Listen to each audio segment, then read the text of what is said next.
Welcome back to God's table, where we don't just hear the word, we align with it. So please take your seat, for heaven is still serving.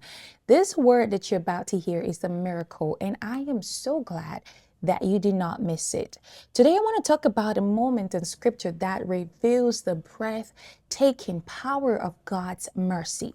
God's mercy is a special gift to us humankind. And if you know how to position yourself in God's mercy, then you have learned the secret to living a victorious life. Now we're gonna hear about the story of a woman whose life was about to end in public shame.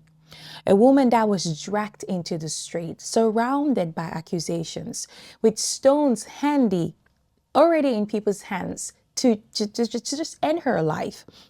And in that moment, when her voice had no power, she had no defense, she had no attorney, nobody to speak up for her, something extraordinary happened. Mercy. Mercy spoke for her. Mercy spoke for her. Now, this is one of the things that mercy will do when mercy speaks for you is that when mercy speaks for you, accusations lose their authority. That's why the Bible says in the book of Hebrews that come boldly unto the throne of grace, that you may obtain mercy and find grace to help in times of need. That you may obtain mercy and find grace in times of need. And find grace in times of need. There are times when we need to find the grace to escape the accusations of the enemy over our lives, especially when we are guilty of it. I'll say that again. There are times when we need to find grace before God to escape the accusation of the enemy against our lives, especially when we are guilty of it. Let's go further into this and see how this woman, how mercy spoke for this woman and delivered her. Now, in the Gospel of John chapter 8, the religious leaders bring a woman caught in adultery to Jesus. They say the law of Moses commands that such a woman be stoned. What do you say? She was guilty of adultery. By law, the people who were accusing her and wanting to stone her were right. They were in their rightful standing to do so. So they brought her to Jesus with all that authority that they had, knowing fully well that Jesus, who claims to be the Son of God, should know that what this woman has done is beyond pardon. They were just coming to certify the verdict over her life. But this is what happened. They were not seeking justice at all. They were just seeking to condemn the woman. They were seeking to condemn the act. And the Bible makes us to understand that they wanted to trap Jesus by just seeing if he was going to uphold the laws of Moses. And the woman, she was saying nothing at all. She wasn't saying, oh, please, I'm sorry. Oh, please, this is a lie. They're lying against me. No, she wasn't saying nothing. She was just crying. So sometimes life puts you in a situation where you have no defense left. You know that I am guilty of this. I am guilty of this. So I'm just, whatever happens, happens. That is where this woman found herself. But then Jesus does something remarkable. It was so glaring. This woman's mistakes, they were public. Her failure was obvious. Her accusers were loud. But Jesus does something remarkable. The Bible records that he bends down and writes in the dust. He does not argue like a persecutor or a defense lawyer will argue for the case of his client. He did not argue. He did not panic. Because when mercy is about to speak, accusation loses its authority. It loses its urgency. Mercy interrupts sentence.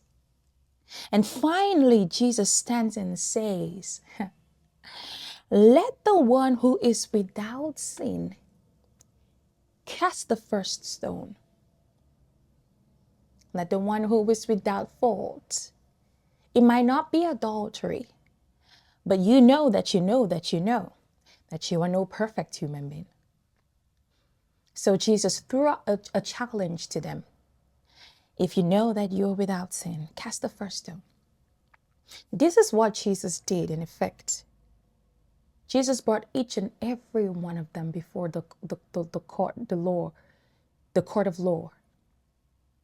He was willing to judge each and every one of them, including the woman they wanted to stone. So Jesus brought them all to a place, or to a, yeah, in a he put them in a position where they will all be in need of the same mercy they were unwilling to give to the woman. And that is why, one by one, the stones fell from the people's hands and they walked away. They walked away because they were in need, or they would have been in need of that same mercy if they dared go further with the accusation. Mercy has a way of exposing hypocrisy. It has a way of exposing the hypocrisy of condemnation. When mercy speaks, it reminds everyone in the room that grace, not perfection, is the reason any of us are still standing. That's why the Lord says you should show mercy. Show mercy. Show mercy to other people, because you yourself, you are always in need of mercy. Now, mercy changes the outcome. Imagine the emotional state of that woman. Moments earlier, she expected death. Now the crowd is leaving. The stones are falling. And suddenly she realizes something unthinkable, that she's still alive. And Jesus looks at her and asks, woman, where are your accusers? And the woman replies, there are nowhere. There's no one, Lord. Now, when Jesus looked at her, he says something that echoes through history. He tells her, neither do I condemn you. Neither do I condemn you. And he gives her a charge. Go and sin no more. Mercy, notice, mercy did not deny the fact that she sinned. Mercy just refused to let her sin be the final word over her life. Mercy refused to let her sin be the reason why she dies. Mercy does not excuse sin. It just refuses a verdict over your life that will leave you in a perpetual state of condemnation. Mercy restores. Some people misunderstand mercy. Mercy is not the permission to go about sinning. It's not the permission to go about doing wrong after wrong after wrong after wrong, and then knowing that you come back to God and say, Lord, forgive me, Lord, forgive me, Lord, forgive me. That is not an excuse. Mercy is an invitation for transformation. When God shows you mercy for something that you did wrong, and you come before him and you repent and you ask for him to forgive you, it is an invitation for you to be transformed, to walk away from that thing, to go and do that thing no more. That is the power of mercy. And if you encounter the mercy of God, it will give you grace enough to sustain you in times of need.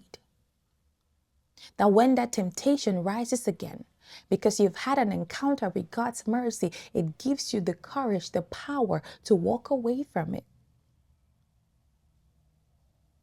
That's why we are all in need of the mercy of God.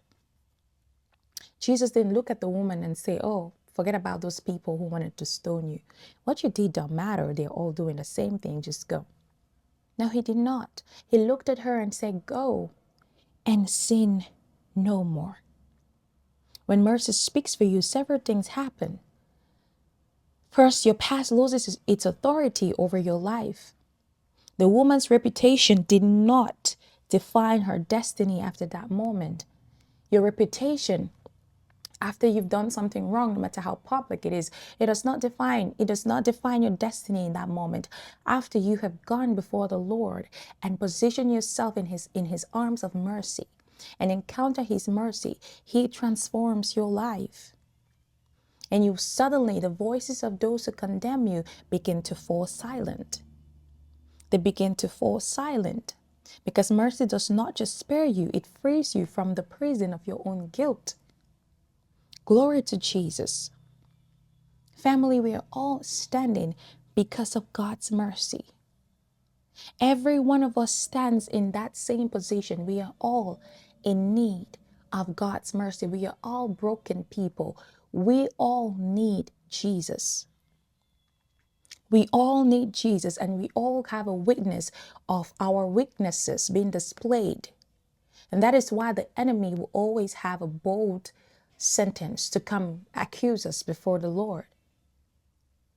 But hey, thank God for mercy. Thank God for mercy. Because justice alone can speak over our lives and deliver us from the accusation of our enemy. But imagine that this justice was like the one that our enemy was demanding God for. None of us would have been standing. None of us will still be here. The reason we breathe, we worship, and move forward with our lives is because mercy speaks for us every single day. The book of Lamentation says that God's mercies are new every morning. That means every sunrise, it's evidence that mercy has not finished working in your life. So when mercy speaks over your life, things change. And today I want to remind you of something. When Jesus spoke over that woman's life, the verdict changed. Mercy replaced condemnation. And when mercy speaks over your life, the past loses its voice over you.